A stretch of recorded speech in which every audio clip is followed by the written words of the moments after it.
Hi, welcome everyone. Just one part of 1,000 islands. This is looking aside, and so beautiful. Just I take one ticket around $45, and it start 11 a.m. But you can check before coming here. There many times. This is a paradise, how I feel it. It was hot day, around 31 centigrade temperature. Still, I love this temperature. In wintertime we are looking this temperature. This a peaceful place, looking a small heaven.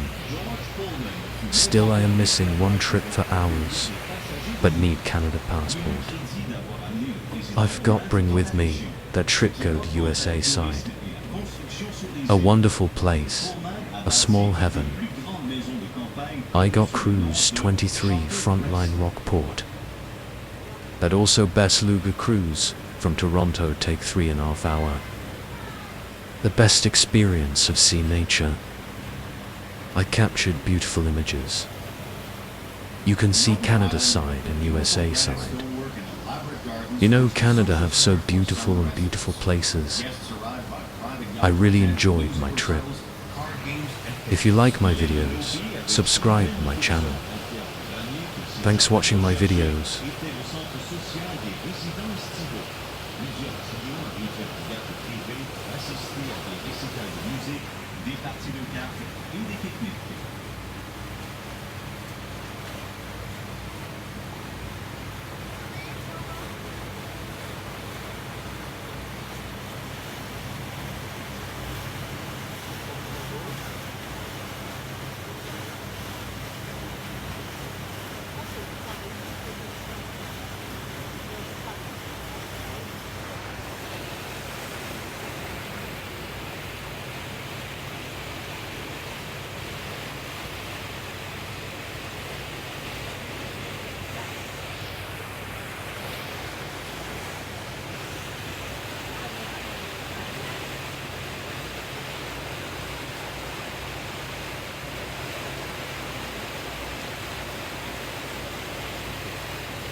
St. Elmo Island is sometimes referred to as Anchor Island.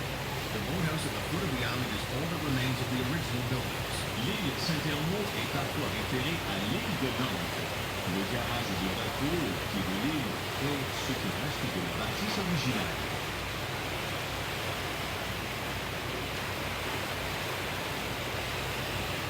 Again, up ahead is the romantic Holt Castle on Hart Island. After the death of George Holt, this castle fell to ruins. Buildings were looted and vandalized. In the 1920s, the property was sold and opened to tourists. During the Second World War, 40 tons of metal were removed for use in the war effort. The castle continued to deteriorate until 1977, when the Thousand Islands Bridge Authority gained ownership.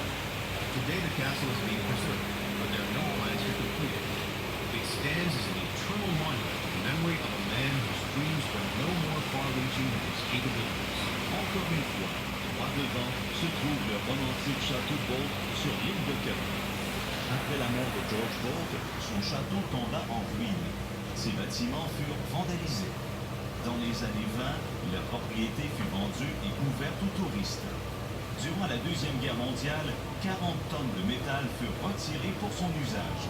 Le château continua de se détériorer jusqu'à ce que les autorités du pont des Mille-Îles en prennent possession.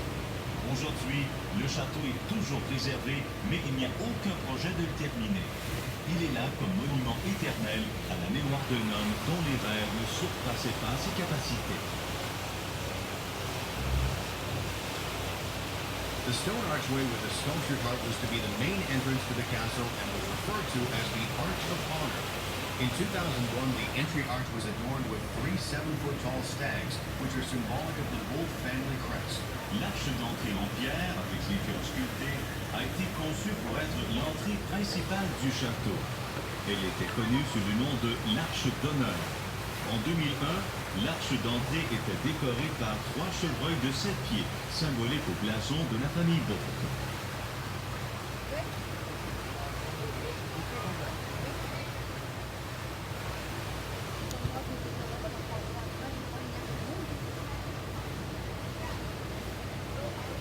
castle-like structure on the point of the island is Ulster Tower. This 90-foot playhouse has a billiard room, two-lane bowling alley, library, apartments, and a ballroom featuring a shell-shaped ceiling. La structure ressemblant à un château sur la pointe de l'île est la tour d'Ulster. Cette maison récréative de 90 pieds comprend une salle de billard, 2 allées de quilles, une bibliothèque, des appartements et une salle de bal dont le plafond est en forme de coquillage.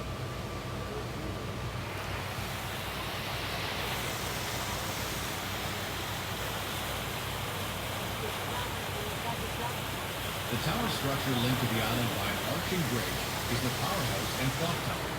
It supplied the main buildings with water and electricity. Look closely and you may find several heart-shaped stones in the wall of the clock tower. Les structures de la tour liées à l'île par un pont en arc sont la centrale électrique et la tour de l'horloge. Ils fournissent les bâtiments principaux en eau et électricité. Regardez de plus près et vous apercevrez des pierres en forme de cœur sur les murs de la tour de l'horloge.